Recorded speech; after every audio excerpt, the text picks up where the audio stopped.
The most interesting part of your life for most people is when you were a kid.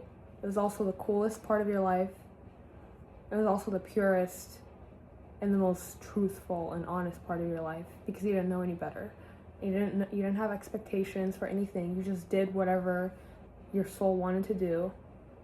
You did whatever sports you wanted to do if you were raised in a good family, a good environment. And that made you the coolest person that you could be ever.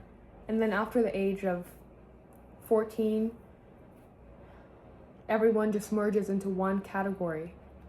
And yeah, we have our separate, maybe small interests. Like someone prefers to go shopping at Aritzia over like some BS, you know? But like generally, it's all the same thing. Nobody is diverse. And if you see a different person, someone who isn't in the norm or like doesn't do the general things that everyone else does, you're like, what? Like, you're just like, I don't know, you're just weird. And that's how I looked at everyone. Yeah, that's exactly how I looked at everyone because I just thought that, well, because when you get influenced, it's like there's only one norm. And yeah, you can maybe have some preferences. Again, like, okay, the Aritzia example was ridiculous, but like maybe you prefer to go, maybe you prefer swimming or you prefer hiking over going to the beach.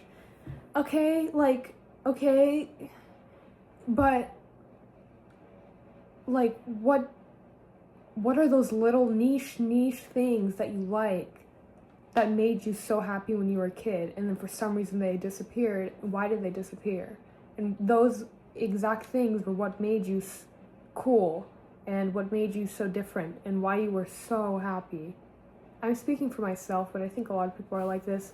The problem is that we all merge together, and again, this is by influence and like societal expectations, because when you're in middle school, like you have to wear Brandy Melville. It's some BS, dude. Like this is BS. And it just pisses me off because I have gone so far down this loop and I think everyone else has. But yeah, and I guess that's just how life goes. But like what happened to actually the things that we actually liked? I don't understand. Like I don't understand. All the things that made me happy, the little things that I liked to do when I was a kid. And now I don't even know what they are. Like, yeah, I like traveling. So does everyone else. And I like traveling, you know, maybe a little more than other people. And maybe I like genuinely traveling and not staying in hotels or something. But it's just like,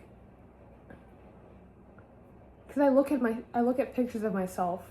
I used to be a gymnast, and I look at myself like with jealousy, and I'm like, holy crap, I was so cool, and I was so disciplined, and like I am still disciplined, but like not how I want to be, because I'm not actually happy about it.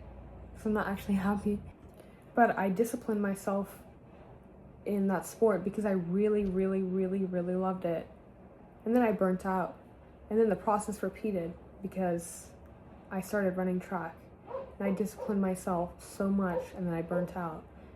And now I burnt out, and it's been a year, and I don't know what to do with myself because I've never been I feel purposeless. But like, I just look at myself, and I'm like, I had so much joy in me to go there every single day and to practice. So, and it's not just about sports. There's like many other things. I used to wear leggings every single day for some reason, and I was so excited to like find a different pattern of leggings at Target. I don't know, it's just some stupid stuff, like, but why was I so happy about it? I don't know. But like now I don't care, right? I don't know what I care about now. I don't even know what I care about. I like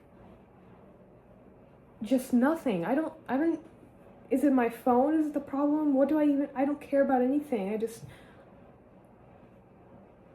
just want peace in my head. It's all I want. I think that's everything. That's for everyone. We all just want peace, but How can I rediscover the things that used to make me so cool? Next point is that the people that you meet in your adult life, if you had your peak phase when you were a child, in your childhood, which I think I did, but I also see potential for myself in the future, but if you had your peak phase in the childhood and you were the coolest that you could have been, those people that you meet in your adult life, I have a wasp flying around, your adult friends will never see your full potential because, or the true self. They will never see your truest self.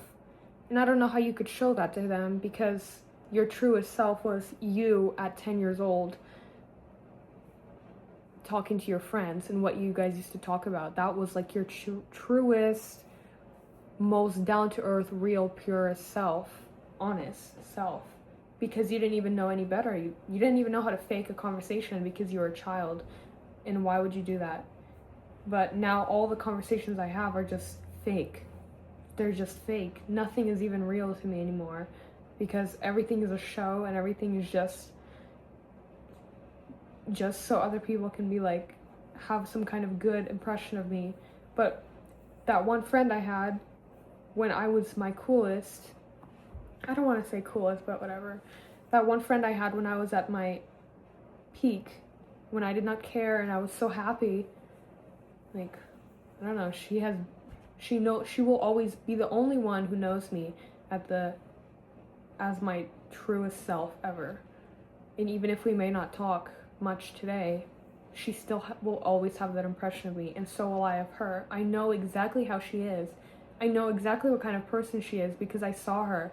But we would talk about this. If we met each other when we were 15, we would not be friends, because the only reason we're friends is because our souls, like, came together when we were kids, and it lasted. It kind of fell off, but I mean, it lasted enough. We can still connect very well. So, and then the people that I'm gonna meet now, or whoever it is, like, you're not gonna know who I am. Like, you don't know who I am. You're not, like, how can I even prove to you who I am? Like, you're not gonna know.